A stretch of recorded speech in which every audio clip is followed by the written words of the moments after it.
Oh. What are you going for? Oh, take the car.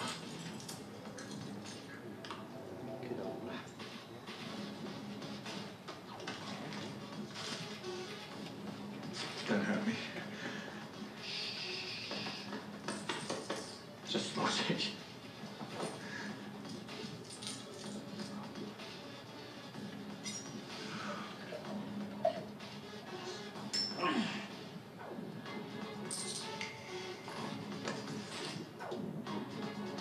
Don't worry, we'll spend it well.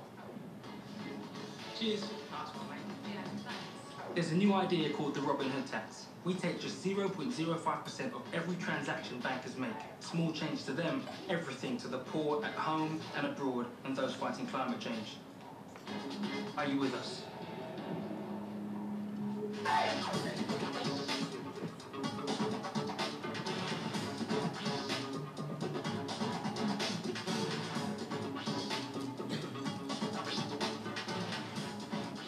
It will raise billions and cost ordinary people nothing. Which I spoke about in March, arguing the case for introducing a Robin Hood tax, a very tiny charge on global banks that could make a massive difference to millions of children.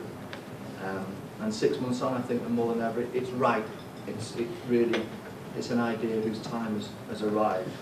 We've apparently got a new coalition government that is looking to implement some of the toughest spending cuts in generations, as I know Brendan and the TUC Congress is all too aware. We have to convince our members and the public sector and the public as a whole that there are alternatives, and the Robin Hood tax is one beautifully simple part of maybe our agenda to do that. It's brilliant because it's a tax and not a donation. It's not like the kind of aid money that you see normally going across. It hits the financial sector who's responsible. It provides resources for public services, which again is quite different to lots of the aid money that we see, as well as development work generally and climate change. But realistically, on its own, it's not going to change the world. It has to be part of a solution. So I did UNISON sign up to the Robin Hood tax along with many other unions here in the room. We've been running a campaign, which I hope you've heard of, the Million Voices campaign, since 2009, which was very much aimed at harnessing some of the public support, the latent public support for public services, and bringing it to the fore a bit more to start building up some resistance to the situation that we're in now.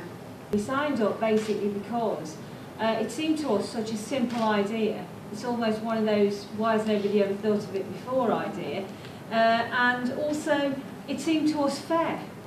And nothing more complex than that this seemed to be the way to go. And of course, as David just ended with, is what I wanted to start with, that actually since the 12th of May, the support for this, I think, should actually be intensified, because we've heard nothing but day in, day out, we've been drip-fed with, there is no alternative to the horror we've seen unfolding in front of us. And what we have here is an alternative. It is something that can be done, and it's grown hugely. And David listed all of the people who are now involved in it, and it's actually spreading right across the globe. And even the International Monetary Funds recognise the seriousness of the public support for this. And I think this campaign shows that not all coalitions are dysfunctional, and that this is a positive one with all the people who are actually involved. And I think with the trade union movement involved as well, that's hugely important, as well as getting the international trade union movement involved to promote this in countries across the world.